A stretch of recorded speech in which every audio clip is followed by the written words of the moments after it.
What's up, Will Baggett, Mr. Football himself? Super excited. I kind of want to introduce all of you to Will, founder of Emergent Executives, his own LLC, kind of where he travels across the country, talking to athletic departments on just kind of helping young professionals get development and whatnot. Established author as well, best-selling guide, The Blueprint for a Successful Career. Go get that on Amazon. Also credited kind of with starting the inaugural Texas Regional Sports Summit, an annual series in Dallas for professional development, experiential professional development, and also kind of just hails from previous brands that everyone kind of knows: Chick-fil-A Peach Bowl, IMG licensing, college football playoff. So just kind of wanted to give you guys an understanding of who Will is, so we can kind of talk about just name, image, and likeness and everything that is kind of going on. Hi, Will. Hey, what's going on, Tiff? I appreciate the warm introduction. I'm so glad to be joining you today, and thanks for having me on. Yeah, of course. So, I mean, you want to hop into some questions because I feel like names and likeness is happening, super interesting. And yeah, I want to kind of give it over to you because I know you had some questions to ask, so everyone kind of learn more about Curastory. Yeah, absolutely. Well, again, credit to you for creating such a wonderful platform. Definitely, someone that is a thought leader in the space and foresaw what was coming down the pike. And I think a lot of people are going to be very impressed with the platform you developed. So I'm looking forward to seeing how it comes about and working with you. So let's jump right in, but we'll start simple. Tell me, what exactly is Curastory and why will you win, and what many would say is an oversaturated market as we stand today? Yeah, so Curastory, we are a video tech marketplace. So we connect video topics to brands for monetization. I kind of say that we're the new standard for video sponsorship. And we're specifically just starting with athlete content creators and connecting their videos to health, wellness, and fitness brands, just because that's what they're talking about most in their content. And it's funny, everyone kind of automatically puts us in the influencer marketing bucket, but I think that we're the complete opposite of it. I think that influencer marketing today is, if you have a lot of followers, just post whatever content ad that a brand wants and they kind of pay you for that. And we've gotten to the point where people are annoyed with being told what to buy all the time and want to get back to kind of the content. Like, that's what people are engaging with. 70% of people on YouTube are skipping ads because that literally just speaks volumes to everyone just wanting to get to the content, wanting to watch what they want to watch, as opposed to kind of being force-fed an advertisement. So because of that, we've flipped the model and connect video topics instead of, hey, here's an influencer, go create content or an ad for this brand. Good. So you talk about content and you talk about reverse engineering. So you previously worked for the worldwide leader in sports and ESPN. So you know content, video upside down and backwards. So tell me, what inspired you to go out on your own and create this groundbreaking platform in Curastory? Yeah, I think so. I was on the content data science team, like our analytics team at ESPN. I built Fan Happiness, and we were kind of working on projecting TV ratings, just so many things on that team. And a lot of content shows actually got axed while I was there. So like Mike and Mike, The Six, like there were just so many shows that kind of just stopped running. And there are, of course, other reasons, but I do think some inklings kind of point to just ESPN wasn't the worldwide leader in content anymore. Like that, because there's just so many other forms to now consume content. I think they will still be dominant in the live realm and just like studio shows and actually like watching halftime shows and just like live rights for games. But when it comes to content, people are actually going direct to the athletes. Like they're going to their social media, they already know kind of what they're doing, what their life's like based on what they share. And I kind of just noticed that trend. And so I quit in January 2019. I started Curastory. I started thinking about it like 4 or 5 months later, and I kind of, it's what it is today, the the fall of 2019 when I started. So just really helping athletes monetize their own content and breaking news. So like it's crazy how an athlete could tweet something and ESPN takes that and just makes a whole Mm. segment from it and monetizes that segment with advertisements. Like, what if an athlete actually could streamline that entire process themselves, where um, they have video content that they essentially want to monetize and find sponsors for. So that's kind of where the platform comes in, and that's why I honestly jumped ship to kind of build this, because I just noticed this crazy trend that was a huge white space that no one was filling currently. So speaking of, and you alluded to it earlier with NIL and the NCAA recently releasing its first set of recommendations, still a lot to go in the process before they vote in January 2021. But speaking of, you mentioned going direct to the athletes and student athletes in this case. So Curastory, I recently learned, was approved as an official monetization platform by the NCAA that can be marketed to student athletes because, essentially the schools and the employees of the schools won't be able to be involved in the process.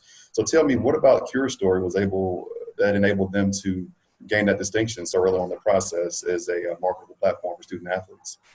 Yeah, honestly, the big key was the separation. So the current competitors that are in the market that we have on our deck and we've talked about, I won't mention their names, but they are customers of the schools, and the NCAA actually doesn't want to get in the middle of something happening where they actually have to pay an athlete. Like they don't want to get in the middle of that. They don't even want to touch it. They want to be far away from it, which I actually agree and I totally understand, right? Like some of these student athletes can make millions, and I think that it's not looking at it as competing with your athletic department. It's just like, hey, like I have my own personal life. I have my own personal brand that I can actually monetize. They could still post content of them um, wearing their gear or game night footage. They just can't monetize that personally. Like the athletic department should be able to monetize that. So it's kind of like the separation between, which is hard, I feel like, but it's the separation between the athlete and who the person is. And it's the athletic department can monetize who the athlete is, and the person, they can monetize who they are personally away from the school. And so because of that, our platform, we kind of are in that personal realm, like who you are as a person without your gear, like who you Yeah. are as an individual. And so helping them monetize that and kind of being accepted in that way. Whereas other platforms, because they're customers of the schools, it's like, and they're sending money out to student athletes like that, it won't work. Just from what the NCAA has come out with, which we totally agree. So that's kind of where we sit, and why we were approved. Absolutely. So with regard to student athletes versus professional athletes, I know Career Story is open to any athlete at any level from college up through professional. A lot of professional athletes kind of took their own content in their own hands, and obviously something that you realize. So just give us your thoughts on the current state of user-generated content as it relates to student athlete empowerment, particularly in the college space. And where do you see it going? You alluded to it already about them taking a tweet and monetizing that, but just where you see NIL and student athlete empowerment moving ahead as we head into the second quarter of 2020.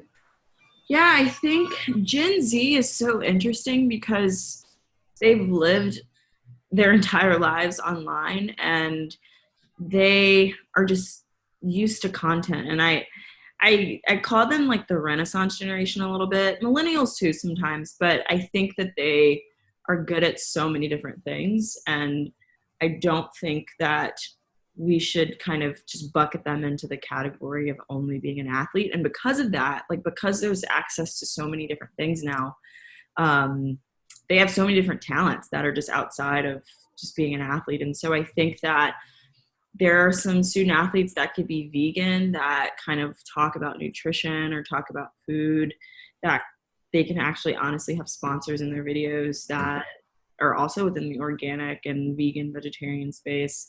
Um, there are athletes that kind of want to do their own fitness videos or workouts or things of that nature that other fitness apparel or fitness gear and equipment companies want to monetize.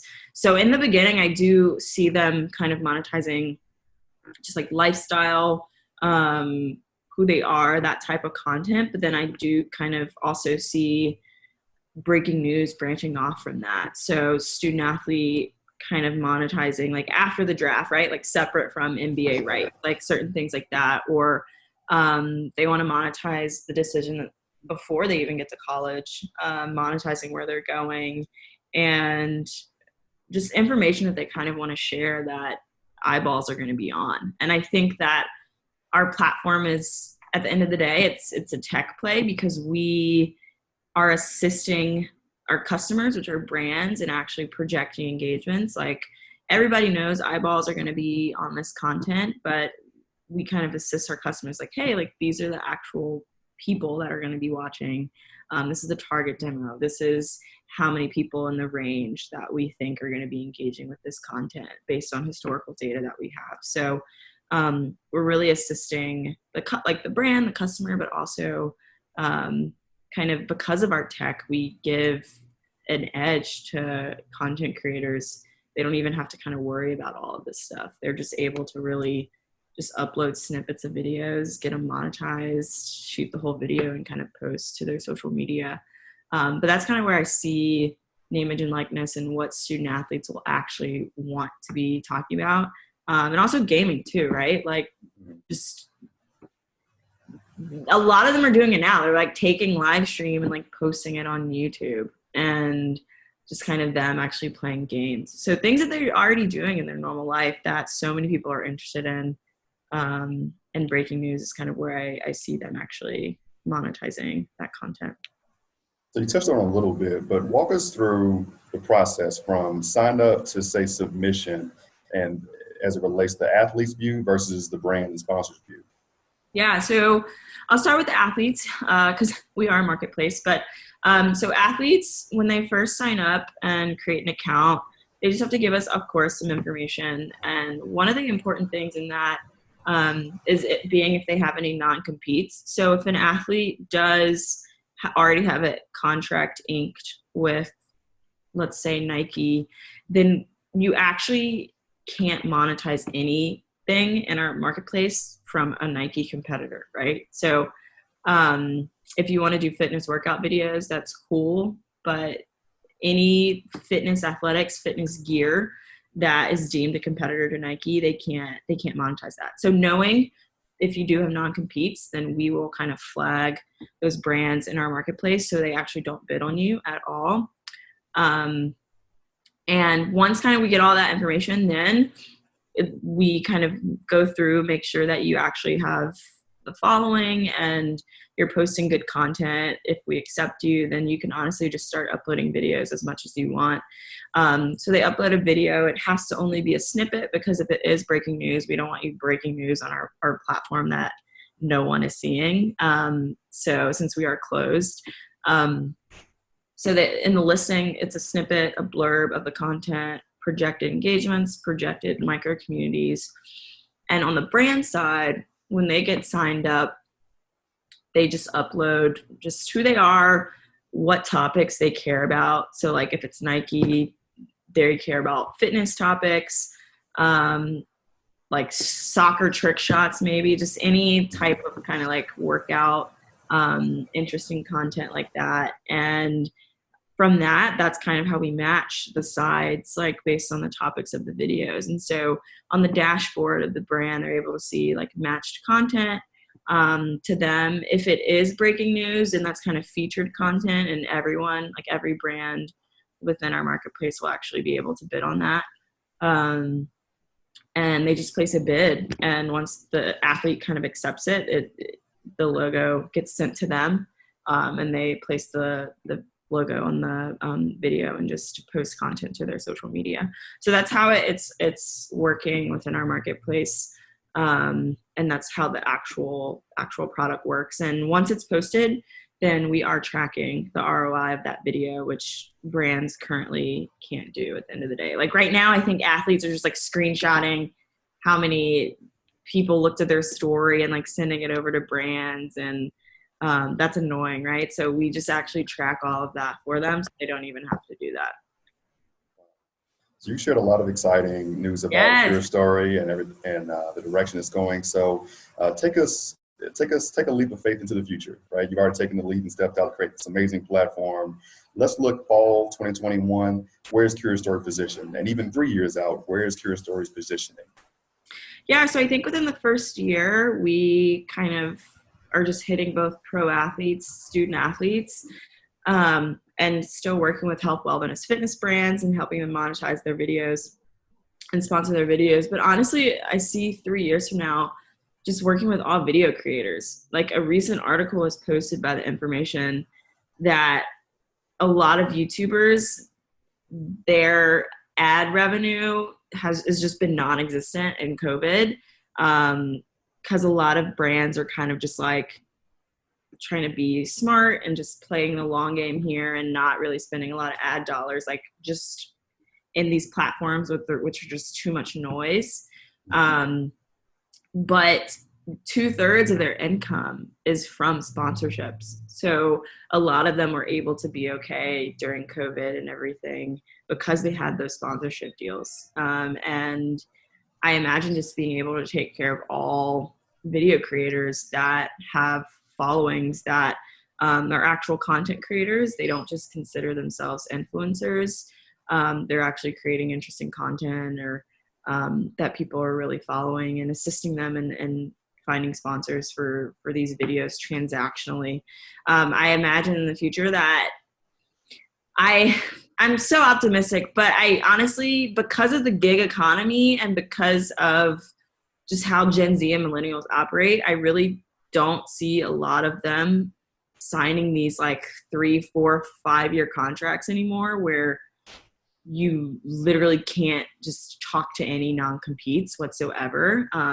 It's nice that you do have that revenue constantly coming in, but it also limits the potential, right? Like if Nike deems anyone a competitor, you can't monetize from anyone that Nike deems a competitor. So as opposed to, hey, this is content is actually agnostic of brand, but it's connected to your ethos, to multiple brands' ethos. So it's this kind of transactional monetization that we're kind of moving towards, to where exiting, I feel like we will also figure out how to monetize live video where you kind of have a banner on your IG live, just having a plugin with your camera where you can kind of see a sponsor on your live. So that's where I see everything going, and kind of being acquired probably by platforms that don't find us as competitors and they think we kind of add to their overall video strategy with their company. So that's kind of where I see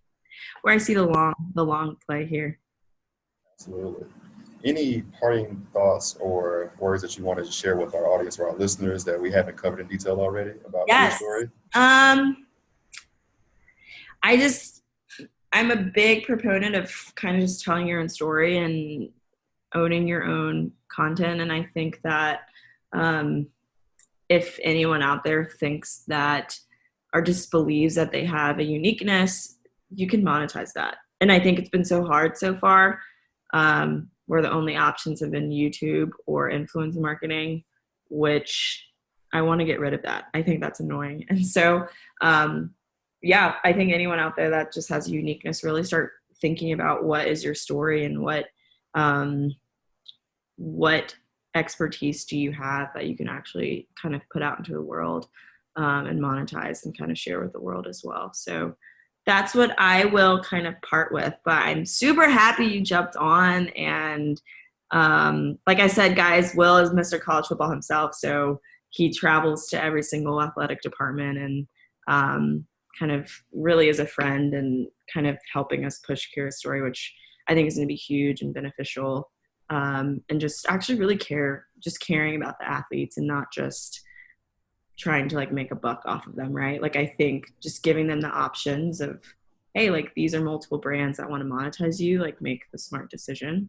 And that's kind of what I stand for. So thank you. You, I love disruption, and I love disruption with care and compassion. And that's exactly what Curastory is. I look forward to following the success of it and being a part of the growth. Yeah, awesome. Thanks, guys. Yeah.